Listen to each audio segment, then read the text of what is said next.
সুপ্রিয় শিক্ষার্থীবৃন্দ, শুভ সকাল। কেমন আছো তোমরা? নিশ্চয়ই ভালো আছো, সুস্থ আছো। এই প্রত্যাশায় আমি গোপাল চন্দ্র মণ্ডল, প্রধান শিক্ষক, চরডাঙ্গা মাধ্যমিক বিদ্যালয়, চিতলমারী, বাগেরহাট। চিতলমারী অনলাইন স্কুলের পক্ষ থেকে তোমাদের সকলকে জানাচ্ছি সাদর শুভেচ্ছা। শিক্ষার্থীবৃন্দ, আজকে আমরা করোনা ভাইরাসের কারণে আমাদের নিয়মিত শ্রেণী পাঠদান কার্যক্রম থেকে দূরে আছি। একটি কঠিন পরিস্থিতির মধ্য দিয়ে আমরা অতিক্রম করছি এই করোনা ভাইরাসের কারণে। যে অদৃশ্য শত্রু করোনা ভাইরাস আমাদের সামনে একটি আতঙ্ক বিষয় হয়ে দাঁড়িয়েছে। এই করোনা ভাইরাসের কারণে সারা বিশ্ব থেকে প্রায় ৪৪ লক্ষ লোকের প্রাণ ঝরে গেছে। আমাদের দেশেও প্রায় ২৪,০০০-এর বেশি মানুষ প্রাণ হারিয়েছে এই করোনা ভাইরাসে। অতএব আমি তোমাদের বলবো, আমাদের সম্মিলিত প্রচেষ্টার মধ্য দিয়েই এই অদৃশ্য শত্রুকে আমাদের পরাজিত করতে হবে এবং কঠোরভাবে স্বাস্থ্যবিধি অনুসরণ করে আমাদের সবাইকে চলতে হবে। সেজন্য তোমরা নিজেরা যেমন স্বাস্থ্যবিধি মেনে চলবে, তেমনি অপরকে স্বাস্থ্যবিধি মেনে চলার জন্য উৎসাহিত করবে। শিক্ষার্থীবৃন্দ, আজ 18 আগস্ট, শোকাবহ আগস্ট মাস। এই আগস্ট মাসে আমরা আমাদের জাতির পিতা, জাতির জনক, মুক্তির মহানায়ক, স্বাধীন বাংলাদেশের স্থপতি, হাজার বছরের শ্রেষ্ঠ বাঙালি সেই বঙ্গবন্ধু শেখ মুজিবুর রহমানকে আমরা হারিয়েছি। 1975 সালে 15 আগস্ট একটি ঘাতক চক্র এই মহান নেতাকে এবং তার পরিবারের সদস্যদের নির্মমভাবে, নৃশংসভাবে হত্যা করেছে। সেজন্য আজকের এই আগস্ট মাসে, আজকের দিনে আমি সেই মুক্তির মহানায়ক সহ সপরিবারে যারা আত্মাহুতি দিয়েছিলেন, আমি সকলের প্রতি গভীর শ্রদ্ধা জানাচ্ছি। শিক্ষার্থীবৃন্দ, এই 18 আগস্ট আরো কিছু ঘটনা বলি, আমি তোমাদের সংক্ষেপে বলবো যে বিশেষ কিছু নেতা, বিশেষ কিছু নেত্রীর জন্ম মৃত্যু এই 18 আগস্টে হয়েছিল। আমি সংক্ষেপে কয়েকটি ঘটনা তোমাদের সামনে তুলে ধরছি। 1945 সালে আজকের দিনে নেতাজি সুভাষচন্দ্র বসু, যার নাম তোমরা শুনেছ, ভারতের স্বাধীনতার জন্য যিনি আজীবন সংগ্রাম করে গেছেন, সেই নেতাজি সুভাষচন্দ্র বসু 1945 সালের এই দিনে বিমান দুর্ঘটনায় নিহত হয়েছিলেন বলে সংবাদ মাধ্যমে প্রচার করা হয়। 1948 সালের এই দিনে প্রথম বাঙালি ব্রজেন দাস, তিনি ইংলিশ চ্যানেল সাঁতার কেটে অতিক্রম করেছিলেন। 1900 খ্রিস্টাব্দে বিজয় লক্ষ্মী পণ্ডিত, ভারতীয় কূটনৈতিক, রাজনীতিবিদ এবং তিনি রাষ্ট্রসংঘ সাধারণ পরিষদে ভারতের প্রথম মহিলা সভাপতি নির্বাচিত হয়েছিলেন। 2008 সালে আজকের দিনে পাকিস্তানের প্রেসিডেন্ট পারভেজ মুশারফ পদত্যাগ করতে বাধ্য হয়েছিলেন। 1872 সালে আজকের দিনে বিখ্যাত ব্রিটিশ দার্শনিক, গণিতবিদ বার্ট্রান্ড রাসেল জন্মগ্রহণ করেছিলেন। আমি সংক্ষেপে 18 আগস্টের যারা বিশিষ্ট ব্যক্তি জন্ম মৃত্যু বরণ করেছিলেন তাদের ঘটনাপঞ্জি আমি বললাম। তো শিক্ষার্থীবৃন্দ, আর দেরি নয়, আমরা আমাদের মূল আলোচনার বিষয়ে ফিরে যাব। আজকে আমি তোমাদের নবম দশম শ্রেণী বাংলা দ্বিতীয় পত্র থেকে উপসর্গ অধ্যায় থেকে আজকে আমি তোমাদের তৎসম উপসর্গ নিয়ে আমি তোমাদের সাথে কথা বলবো। আমি পূর্বের ক্লাসে বাংলা উপসর্গ নিয়ে আমি তোমাদের সাথে কথা বলেছি। আমরা এই উপসর্গ বলতে কি বুঝি আমরা আগের ক্লাসেও সেটি বলেছি। তবে আজকে আমি আবারও সংক্ষেপে বলছি যে বাংলা ভাষায় এমন কতগুলো অব্যয়সূচক শব্দাংশ রয়েছে যেগুলো স্বাধীনভাবে বাক্যে ব্যবহৃত হতে পারে না। এগুলো অন্য শব্দের আগে বসে শব্দের সংকোচন, শব্দের সম্প্রসারিত ভাব প্রকাশ করে। ভাষায় ব্যবহৃত এসব অব্যয় সূচক শব্দাংশই হচ্ছে উপসর্গ। আমরা উপসর্গ দেখেছি 3 প্রকার: বাংলা উপসর্গ, তৎসম উপসর্গ এবং বিদেশি উপসর্গ। আমি আজকে তোমাদের তৎসম উপসর্গ নিয়ে তোমাদের সাথে কথা বলবো। তৎসম উপসর্গ বা সংস্কৃত উপসর্গ, বাংলা ভাষায় বহু সংস্কৃত শব্দ রয়েছে যেগুলো হুবহু কোনো অপরিবর্তিত অবস্থায় আমাদের বাংলা ভাষায় প্রবেশ করেছে। সেই সঙ্গে সংস্কৃত উপসর্গ তৎসম শব্দের আগে বসে শব্দের নতুন রূপে অর্থের সংকোচন এবং সম্প্রসারণ করে থাকে। এগুলি হচ্ছে তৎসম উপসর্গ। তাহলে কি বলেছি যে বাংলা ভাষায় বহু শব্দ রয়েছে যেগুলো হুবহু বাংলা ভাষায় এসেছে, বহু সংস্কৃত শব্দ যেগুলো হুবহু বাংলা ভাষায় এসে গেছে। এই সংস্কৃত উপসর্গগুলো কি করে তৎসম শব্দের আগে বসে শব্দের নতুন রূপ ধারণ করে, কখনো অর্থের সংকোচন হয়, কখনো অর্থের সম্প্রসারণ করে থাকে। এগুলোই হচ্ছে সংস্কৃত উপসর্গ। যেমন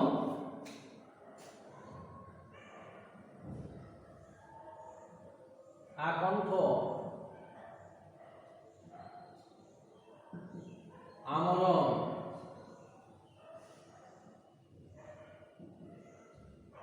প্রভাব ইত্যাদি। এগুলো হচ্ছে সবই হচ্ছে তৎসম উপসর্গ। এগুলো সংস্কৃত ভাষা থেকে হুবহু বাংলা ভাষায় প্রবেশ করেছে। তৎসম উপসর্গ বাংলা ভাষায় 21টি। তৎসম উপসর্গ কত? 21টি না 20টি। বাংলা উপসর্গ ছিল 21টি, তৎসম উপসর্গ হচ্ছে 20টি।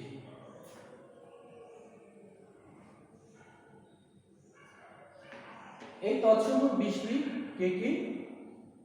যেমন পর, পরা, অপর, সম, নে, অনু, অ, দি, দূর, বি, তারপর হচ্ছে অতি, সুখ, উদ, পরে, প্রতি, অতি, অফি, উপ, আ। এমনি করে 20টি তৎসম উপসর্গ রয়েছে। আমি এখন এই 20টি তৎসম উপসর্গের উদাহরণ আমি সংক্ষেপে তোমাদের সামনে তুলে ধরব।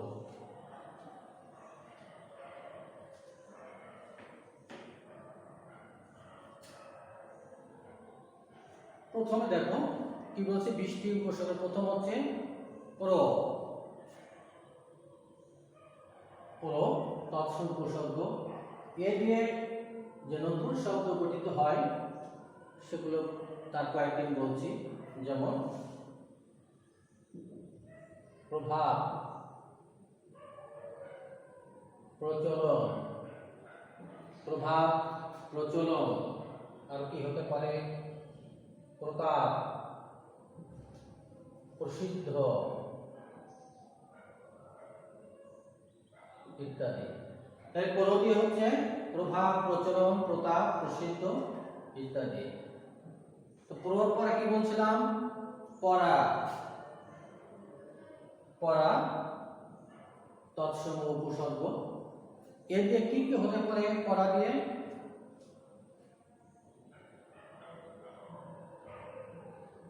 পরাজয়, পরাভব, পরাজয়, পরাভব। তারপরে আর কি হতে পারে? পরায়ণ, তারপরে পরাক্রান্ত ইত্যাদি। তিন পুর, পরা, তারপর হচ্ছে অপ, অপ তৎসম উপসর্গ। এই যে কি কি শব্দ গঠিত হতে পারে বলো? অপ, যেমন অপমান, তারপরে অপসারণ, অপমান, অপসারণ, অপহরণ, অপমৃত্যু ইত্যাদি।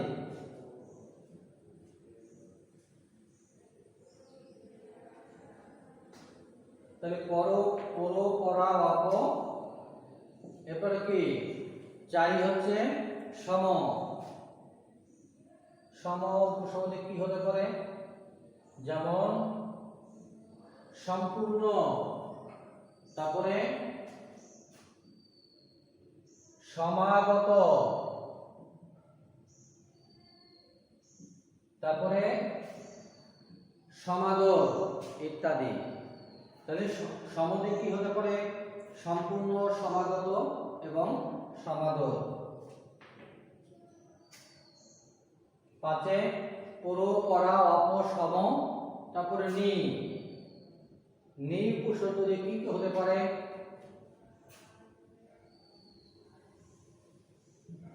নিবারণ, নির্ণয়, নিবারণ, নির্ণয়, নিদারুণ, তারপরে নিষ্কাম ইত্যাদি। পুরোপরা, অপশমনী, অপ, উপসর্গ দিয়ে কি হতে পারে বলো? অবজ্ঞা, অবজ্ঞা, অবতরণ, অবজ্ঞা, অবতরণ, অবগাহন বা অবগত ইত্যাদি। তাহলে পুরোপরা, অপশমনী, অব, এরপর হচ্ছে অপশমনী, তারপর হচ্ছে অনু। অনু দিয়ে কি কি হতে পারে? অনু দিয়ে বলো? অনু দিয়ে অনুতাপ,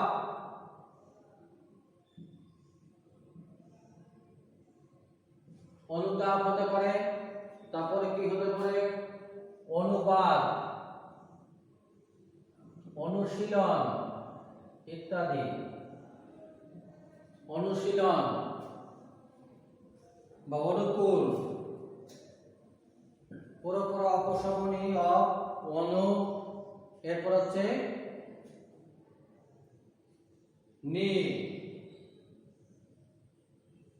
নিরকে কি হতে পারে? নীরব, নির্গত, নীরব, নির্গত, তারপর হচ্ছে নির্ভয়, নির্ভয়, নিরাশ্রয় ইত্যাদি।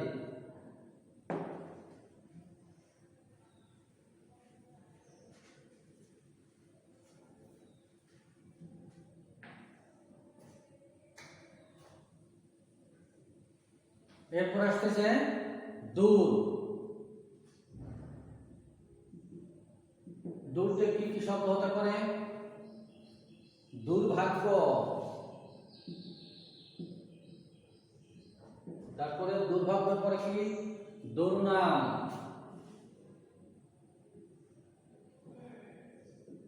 দুর্গম ইত্যাদি। এরপর হচ্ছে বি, বিদেশে কি কি হতে পারে? বিজ্ঞান, তারপরে বিজ্ঞানের পরে বিগত, বিফল, বিফল, বিচরণ ইত্যাদি। এরপরে নির্পর দূর গেল, বি হলো, এরপর আসবে সু। সু দিয়ে কি হতে পারে? সু, সু দিয়ে সুকণ্ঠ, সুকণ্ঠ হতে পারে। তারপরে কি হতে পারে? সুকণ্ঠ পরে শুনি, সুগম, শুনি, সুগম ইত্যাদি। সুর পরে উদ, উদ দিয়ে কি হতে পারে? উদ্যম, উদ্যম, উন্নতি, উদ্যম, উন্নতি, উত্তোলন ইত্যাদি।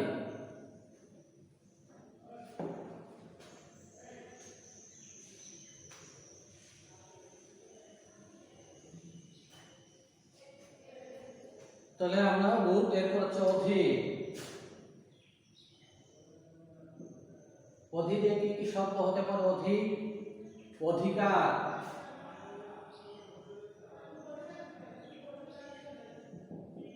অধিপতি,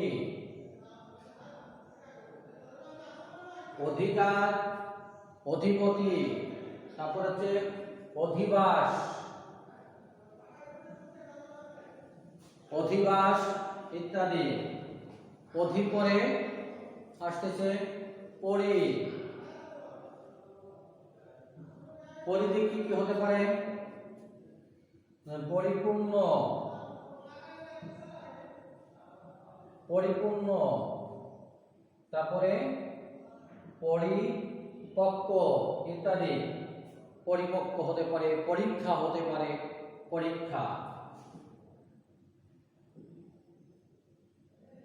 পরীক্ষা। পরে তারপর হচ্ছে প্রতি, প্রতি দিয়ে কি কি হতে পারে? প্রতি, যেমন হচ্ছে প্রতিবাদ, প্রতিকূল,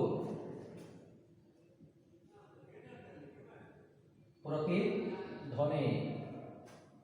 প্রতি পরে উপ, উপ, উপ দিয়ে কি কি হতে পারে? উপকূল, তারপরে উপবন, উপগ্রহ।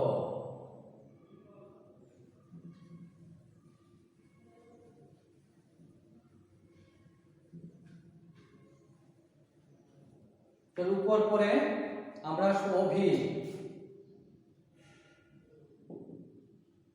অভি, অভিতে কি কি শব্দ হতে পারে? যেমন অভিজ্ঞ, অভিজ্ঞ, তারপরে অভিযান, তারপরে কি হতে পারে? অভিযান,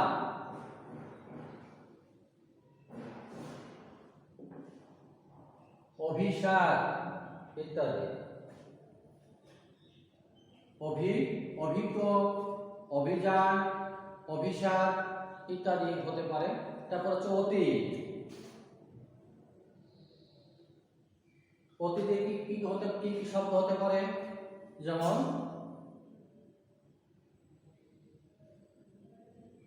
অতিশয়, অতিশয় হতে পারে, অত্যাচার হতে পারে, তারপর হচ্ছে অতিকায় হতে পারে, অতিকায়। তাহলে অভি গেল, অতি গেল, এরপর আসবে আ। আতে কি আসতেছে? আকণ্ঠ, তারপরে আভাস, আকণ্ঠ, আভাস, আগমন ইত্যাদি।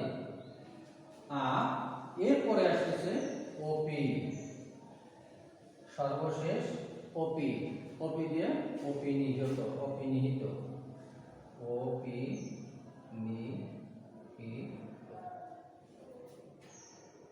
তো শিক্ষার্থীবৃন্দ, এই ছিল তৎসম বা সংস্কৃত উপসর্গ। আমরা আবারও বলি, বাংলা ভাষায় বহু সংস্কৃত শব্দ হুবহু এসে গেছে, খুব অবিকৃত অবস্থায় এসে গেছে, যার কোনো পরিবর্তন হয়নি, অপরিবর্তিত অবস্থায় এসেছে। সেই সঙ্গে সংস্কৃত উপসর্গ তৎসম শব্দের পূর্বে বসে এর শব্দের নতুন রূপ অর্থাৎ সংকোচন, প্রত্যাহার সংকোচন, প্রত্যাহার সম্পর্কিত ভাব প্রকাশ করে, সেইগুলোই হচ্ছে তৎসম বা সংস্কৃত উপসর্গ। তৎসম উপসর্গ বাংলা ভাষায় তৎসম উপসর্গ হচ্ছে 20টি। সেগুলো আমরা এক এক করে সেগুলো আমরা উদাহরণ আমরা দেখলাম। তাহলে আজকে এ পর্যন্তই। তোমরা সবাই নিরাপদে থাকবে, সুস্থ থাকবে, স্বাস্থ্যবিধি মেনে চলবে। পুনরায় এই আহ্বান রেখে সকলের সুস্থতা কামনা করে আজকের মতো এখানে শেষ করছি। সকলকে ধন্যবাদ।